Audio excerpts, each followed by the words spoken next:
আসসালামু আলাইকুম চাকরি প্রত্যাশী ভাই বোনেরা, চাকরি সংক্রান্ত তথ্যবল ইউটিউব চ্যানেল গভর্নমেন্ট জব এবং প্রিপারেশন আপনাদের স্বাগতম।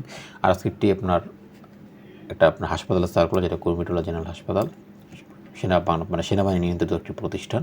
এখানে সংশোধন করা হয়েছে। আপনার এটা অলরেডি আগে প্রকাশিত হয়েছিল, সেটা আবার দেওয়া হয়েছে। ওকে, এক্ষেত্রে গ্রেডটা হচ্ছে আপনার দ্বিতীয় শ্রেণী থেকে হচ্ছে চতুর্থ শ্রেণী পর্যন্ত।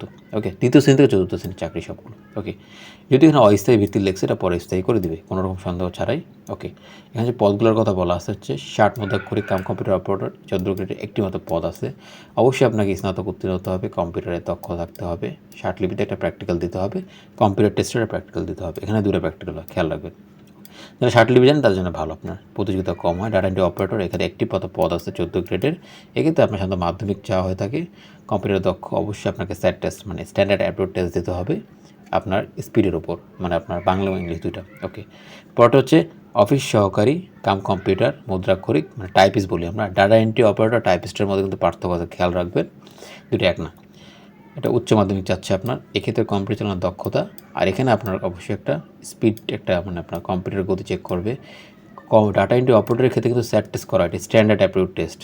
আর এক্ষেত্রে শুধুমাত্র আপনার গতিটা চেক করবে, দুইটা কিন্তু আলাদা, মিলাবেন না। ওকে, ইনস্ট্রুমেন্টাল কেয়ারটেকার, সাধারণত এইগুলো আপনার দেখা গেল যে আপনার কোনো দায়িত্ব দিবে আপনাকে, একটি পদ আছে। এক্ষেত্রে আপনার এখানে অবশ্যই আপনার ভোকেশনাল ট্রেডে আপনার একটা কোর্স থাকতে হবে, উচ্চ মাধ্যমিক যেটা বলা হয় আপনাকে থাকে। ভোকেশনালে এগুলো আলাদা আলাদা আপনার পড়াশোনা আছে। রিসেপশনিস্ট, আপনার 2টি পদ আছে এখানে। এক্ষেত্রে আপনার আপনার ন্যূনতম তারা উচ্চ মাধ্যমিক চাচ্ছে। এক্ষেত্রে এগুলো কমন একটা সেন্স, এগুলো অবশ্যই থাকতে হবে। এগুলো নিয়ে কোনো কনফিউশন নেই, এগুলো একটু আপনারা দেখে নিতে পারেন। এগুলো আমরা কিছুই টেলিফোন দিয়ে রাখছি, চিন্তা করছেন। আচ্ছা, অফিস সহায়ক, এখানে অত্যন্ত পরিমাণ দেখা যাচ্ছে, অনেক বড় যেহেতু হাসপাতাল, 76টা পদ। এখানে ন্যূনতম আপনার এসএসসি পাস থাকলে আবেদন করতে পারবেন। 76টা, অনেকগুলো পোস্ট, ভালো একটা সুযোগ আছে। এখানে বলা আছে বয়সটা তারা আপনার সর্বনিম্ন 18 কাউন্ট করতেছে, সর্বোচ্চ সাধারণত 30 হবে। ওকে, একটি মাত্র পদে আবেদন করতে পারবেন। এখানে বলে দিয়েছে আপনার জেলার কোনো রেস্ট্রিকশন তারা নাই। ওকে,